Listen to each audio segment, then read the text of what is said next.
Isa ka ba sa mga nagbabalak mag-expand ng mobile food cart mo? Gusto mo ba magdagdag ng cart o lumipat ng ibang lokasyon? Pero kailangan mo ng tamang panahon? At ano-ano yung dapat mong i-consider sa pag-expand ng mobile food cart mo? Today, pag-usapan natin kung kailan ka dapat mag-expand ng mobile food cart mo at kung kailan ka dapat muna magpigil. Huwag mo to i-skip kasi baka ito ang magligtas sa'yo sa malaking kapalpakan na gagawin mo. Umpisa na tayo. At kung hindi mo pa ako kilala, ako si Kim na may ilang taon na rin sa mobile food cart business na ngayon ay handang mag-share ng aking experience sa mobile food cart. Kaya tapusin mo ang video na to at baka may matutunan ka.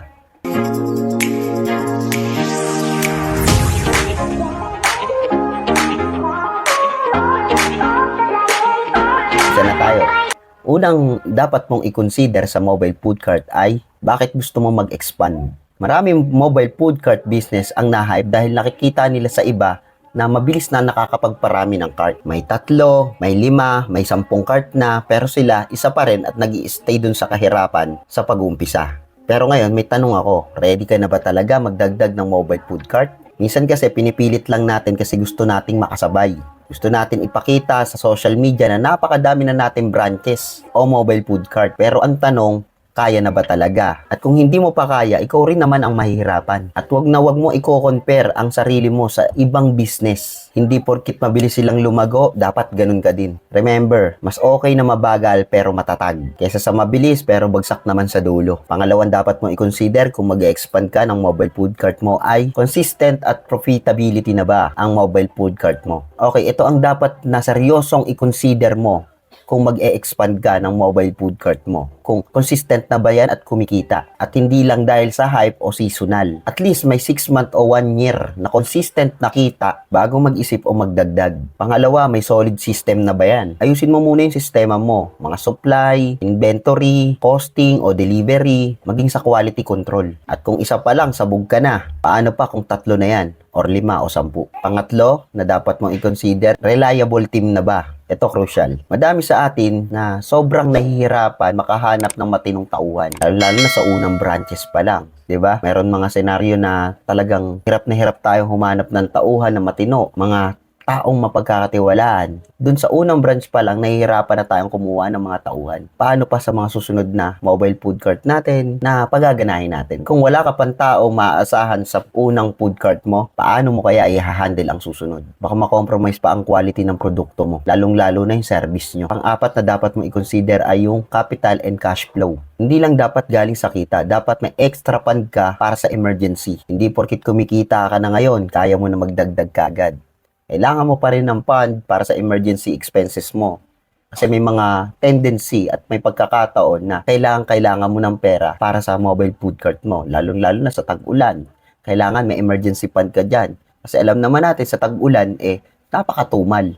So, dapat may pan-sustain ka sa pagkatumal mo. Pampasweldo, kung may komisari ka, dapat bayaran na pwesto, di ba? Kailangan meron ganyan. So, kung ikaw ngayon ay wala pang emergency fund, huwag ka muna magdagdag ng food cart. Pang-5 na dapat mong i-consider ay yung demand o tinatawag na market demand. Aralin mo muna kung maganda na ba yung market dun sa bago mong location. Huwag tira ng tira. At hindi dahil maraming tao, akala mo mabenta na. Kailangan mo kasing malaman kung yung mga taong dumadaan dun ay bibili ba talaga sa'yo o ng produkto mo. Alam mo, marami ako nakikitang mobile food cart owner na nagkakamali sa 3 bagay. Una, na-hype sila sa ibang business o sa mga katulad nilang mobile food cart owner.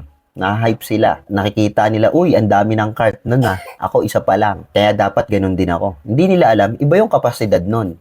Iba yung sistema nun. Iba yung alam nun. Iba yung market nun. Tapos pinipilit nila na mag-expand kahit wala pa sa tamang timing. Ang ending, bagsak.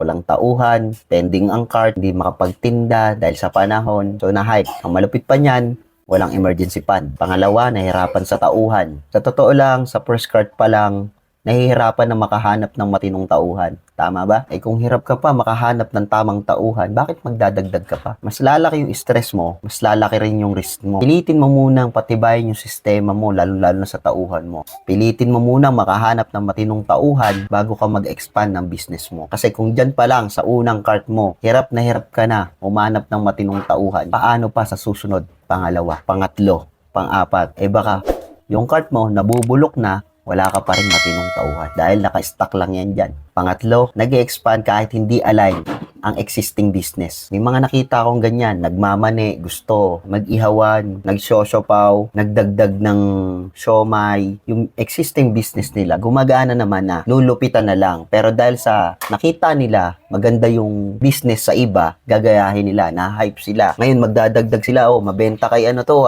gagayahin nila, magdadagdag sila. Ang ending, bagsak. Example, ang forte mo, milk tea. Tapos, biglang gusto mo na rin mag-shawarma, mag-pizza. Walang masamang mag-diversify. Pero dapat prepared ka. Hindi pwedeng dahil nakikita mo uso at effective sa iba, gagayahin mo na. Baka instead na lumago ka, sira pa yung pangalan mo, o malugi ka pa. Yung isang kaibigan ko nga nagmamani. Mani yung business niya. Gumagana na yung manian niya. Malakas na yung manian niya. Para madagdagan yung cart niya. Para maging 3. Alam mo kung anong problema. Wala pa siyang maayos na tao, kulang sa sistema, at wala ring backup fund. Na sobrang saya niya, nangutang siya. Alam mo kung ano resulta? Sobrang nahihirapan siya. Hindi siya makawala sa utang. Sarado yung pangatlong cart niya. Pinakamalupit pa niyan, wala pa siyang savings. Alam mo yung lesson na pwede mong matutunan sa kwento niya? Hindi pwedeng puro hype. Hindi pwedeng puro yabang. Dapat may plano, sistema, at readiness. Ayun yung dapat nating matutunan. Ito mga ka-streetpreneur, expansion is a blessing kung nasa tamang timing. Pero kung mali yung timing, course yan. Mas maganda makasigurado ka muna sa unang branch mo. Kompleto sa sistema, maaasahang tao, solid yung cash flow.